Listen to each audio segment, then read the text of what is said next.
नमस्कार दोस्तों, आपका हमारे इस चैनल में स्वागत है। और अगर आप नए हैं तो सबसे पहले इस चैनल को सब्सक्राइब करें ताकि हमारे द्वारा बनाई गई सारी वीडियोस आप तक सबसे पहले पहुंच सकें। आज हम बात करने वाले हैं क्लास 10th सीबीएसई के इंग्लिश के फर्स्ट फ्लाइट बुक के पहले चैप्टर के बारे में, जिसका नाम है a letter to God. A letter to God लिखा गया है जीएल फिंतेज के द्वारा। जीएल फिंतेज एक मैक्सिकन नॉवलिस्ट रहे हैं, पोएट रहे हैं और एक जर्नलिस्ट रहे हैं। और माना जाता है कि मैक्सिकन रेवोल्यूशन के अंदर इनका बहुत बड़ा सराहनीय योगदान रहा है। तो चलिए दोस्तों, अब बात करते हैं हम इस चैप्टर के बारे में। सबसे पहले इस चैप्टर की समरी को हम डिस्क्राइब करना चाहेंगे। लेंचो एक इसका मेन कैरेक्टर है स्टोरी के अंदर, वो जो कि एक बहुत ही मेहनती किसान होता है। उसे अच्छी फसल की आशा होती है कि उसने बहुत मेहनत की होती है, उसको बहुत ही ज़्यादा अच्छी फसल होने की आशा होती है। लेकिन होता क्या है कि जैसे कि हम लोग जानते हैं कि अगर कोई फसल होती है तो उसको हल्की सी बारिश की ज़रूरत ज़रूर होती है। लेकिन यहाँ पे क्या दिखाया गया है स्टोरी के अंदर, जो आयरनी है वो क्या दिखाई गई है कि उसे बारिश की आशा तो होती है, बारिश भी होती है, लेकिन दुर्भाग्यवश होता क्या है, उस बारिश जो वो बारिश होती है वो तूफ़ान में ट्रांसफॉर्म हो जाती है। और तूफ़ान में आप लोग जानते ही हैं कि तूफ़ान के अंदर ओले भी पड़ते हैं, जिसको हम हेल स्टॉर्म कहा गया है यहाँ पे चैप्टर के अंदर इंग्लिश में। और इन हेल स्टॉर्म की वजह से जो उसकी पूरी की पूरी फसल होती है वो तबाह हो जाती है, पूरी तरह पूर्णतः समाप्त कर देता है वो सारा कुछ। तो इस जगह पे क्या होता है कि हम एक तरह से अगर सोच के देखें कि एक आम इंसान, एक आम गरीब किसान के बारे में, वो बहुत ज़्यादा उदास हो जाता है। उसका भगवान में बहुत ज़्यादा पक्का विश्वास दिखाया गया है दोस्तों यहाँ पर। और स्टोरी का जो थीम है, या फिर स्टोरी का अगर मैं कहूँ कि जो टाइटल है वो थीम के साथ कैसे जाता है, वो यहीं से सारी स्टोरी स्टार्ट होती है, जब उसकी फसल ख़राब हो गई है। लेकिन उसका जो भगवान में विश्वास है वो बहुत ही ज़्यादा अटूट होता है। तो वो सोचता है कि भगवान उसकी सहायता ज़रूर करेंगे और हर हालत में करेंगे। वह एक बहुत ही साधारण आदमी था जो लेंचो था। उसने भगवान को अल्टीमेटली क्या होता है कि एंड में वो एक पत्र लिखता है। पत्र में उसने ईश्वर से 100 पीसोस यानी कि 100 पीसोस भेजने के लिए कहा, ताकि वह उन 100 पीसोस में अपनी फसल भी दोबारा बो सके और ताकि उसका जो परिवार है उसका भी खर्चा चल सके पूरे साल का। क्योंकि वो लेटर के अंदर ये चीज़ लिखता है कि भगवान, मेरा इस दुनिया के अंदर और कोई भी सहायक नहीं है, कोई भी हेल्पर नहीं है। मेरा जो भरोसा है वो सिर्फ आपके ऊपर है, जो अटूट विश्वास है वो आपके ऊपर है।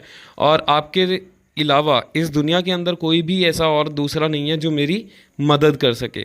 तो वो ये सारी चीज़ें चैप्टर में लिखता है। और चैप्टर में एक और जो एडिशनल हम कहेंगे कि सीबीएसई के, या फिर अगर हम एनसीईआरटी के माध्यम से देखें, एक बहुत ही इंपॉर्टेंट डायलॉग है जो वो लेटर के अंदर जो वो लाइंस लिखता है। वो कहता है कि भगवान, अगर आपने इस साल मेरी हेल्प नहीं की, मतलब 100 पीसोस मुझे नहीं भेजे, तो इस साल मैं और मेरा परिवार सारा साल भूखे रहेंगे और हमें बहुत ज़्यादा कठिनाइयों का सामना करना पड़ेगा। तो वो दोस्तों वो लेटर के अंदर लिख देता है कि मुझे भगवान आप 100 पीसोस भेजिए। तब वह क्या करता है, सीधा पोस्ट ऑफिस में जाता है। पोस्ट ऑफिस में जाकर वहाँ से एक डाक पेटी होती है, जैसा कि हम देखते हैं पोस्ट ऑफिस के बाहर एक लाल सा डिब्बा होता है, उसके अंदर वो अपने हाथों से ही वो चिट्ठी डाल देता है। होता क्या है, उसके बाद डाकिया उस पत्थर पेटी में से पत्र को निकाल लेता है। और जो डाकिया होता है वो एक, हम ये कहेंगे कि एमेच्योर कैरेक्टर है यहाँ पे। वो उस लेटर को पढ़कर एक बार हंसता है। जाहिर सी बात है कि कोई भी हंसेगा, लेकिन बीइंग अ पोस्टमैन, और हम ये भी कह सकते हैं कि बीइंग अ मैच्योर पर्सन, किसी को भी ऐसे किसी के विश्वास का मजाक नहीं उड़ाना चाहिए। लेकिन यहाँ पर वह हंसता है। और जब वह ये पोस्ट मास्टर के पास लेके जाता है इस चिट्ठी को, यानी कि जो पोस्टमैन होता है उसको ये चिट्ठी मिलती है और वो पोस्ट मास्टर के पास लेके जाता है, तो पोस्ट मास्टर देखता है कि बहुत ही ज़्यादा ही विश्वास है इस इंसान का भगवान के ऊपर। और इससे पोस्ट मास्टर इस चीज़ को देखकर बहुत ही ज़्यादा प्रेरित होता है इस इंसान से, जिसका नाम है लेंचो। लेंचो का कैरेक्टर बहुत ही ज़्यादा इंपॉर्टेंट है दोस्तों हमारे लिए यहाँ पर।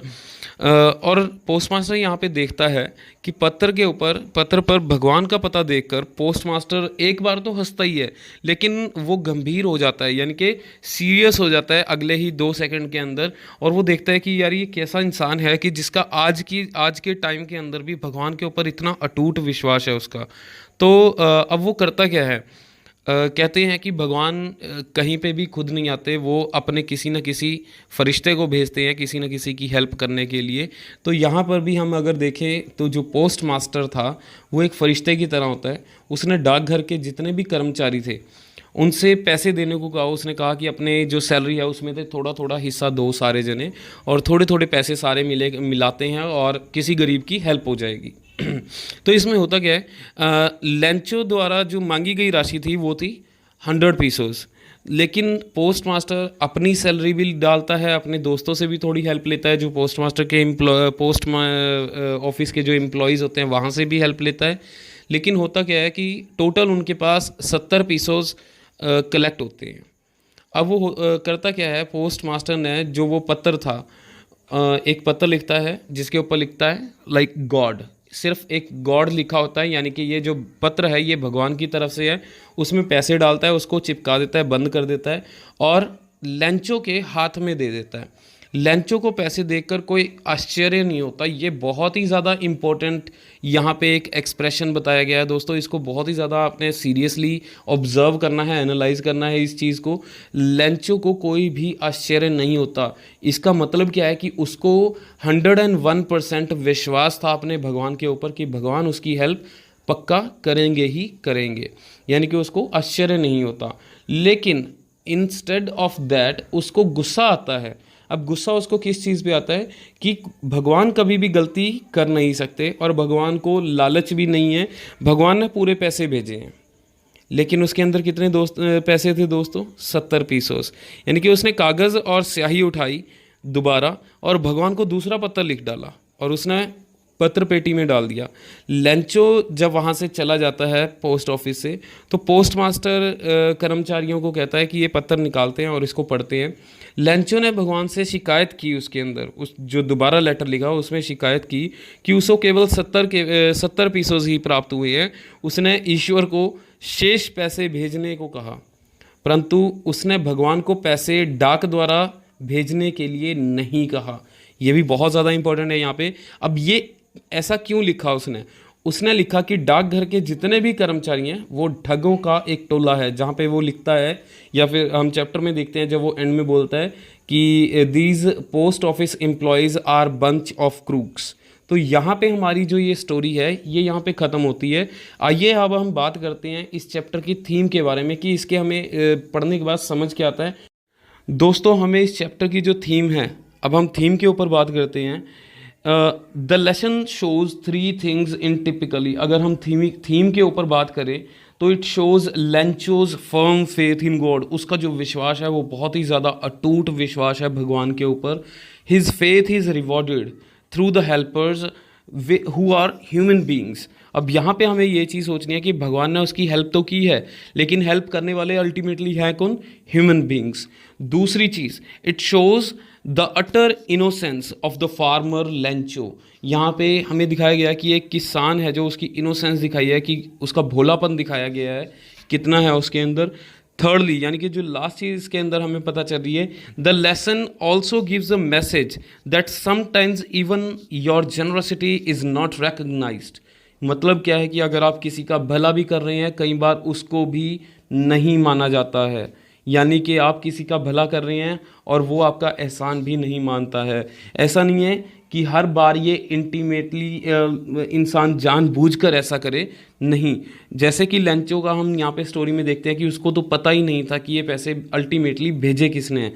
तो यहाँ पे यही चीज़ हमें पता चल रही है, you may not get any credit for your generosity and kindness. जैसा कि पोस्ट मास्टर के कैरेक्टर में देखा गया है, वो बहुत ही ज़्यादा जनरसिटी दिखाता है, काइंडनेस दिखाता है किसके प्रति? लेंचो के जो हालात है उनके प्रति, लेकिन फिर भी उसे उस चीज़ का कोई क्रेडिट नहीं मिलता।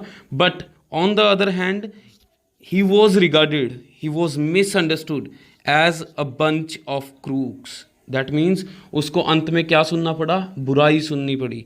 तो हमें दोस्तों यहाँ पे एक और चीज़ समझ में आती है कि हमारा जो बिलीफ सिस्टम है, यानी कि हमारे जो सोचने का तरीका है, वो अच्छाई की तरफ होना चाहिए, ना कि बुराई की तरफ। हमें ये सोचना चाहिए कि हम क्या कर रहे हैं और किस मोटिव से कर रहे हैं। ये नहीं सोचना है कि हमें ये प्राप्त होगा, नहीं, कभी भी प्राप्ति के बारे में मत सोचिए। इस चैप्टर से हमें ये बहुत ही बड़ी सीख मिलती है कि हमें हमेशा अच्छाई के बारे में सोचना चाहिए, ना कि उसके परिणाम के बारे में कि हमें उससे क्या मिलने वाला है, क्या नहीं मिलेगा। ये सोचना बाद का काम है, या फिर ये मैं कहूँ कि इसका ऐसा सोचने का कोई भी फ़ायदा नहीं होने वाला है। हमें हमें सिर्फ ये सोचना है कि हम कितना अच्छा कर सकते हैं और किसका कितना भला कर सकते हैं। ये बहुत ही इम्पॉर्टेंट थीम यहाँ पे इस चैप्टर की हमें दिखाई गई है। थैंक यू दोस्तों, thank you very much for your support. आशा है कि आपको यहाँ तक का जितना भी समरी और हमने थीम डिस्क्राइब किया आपको समझ आया होगा।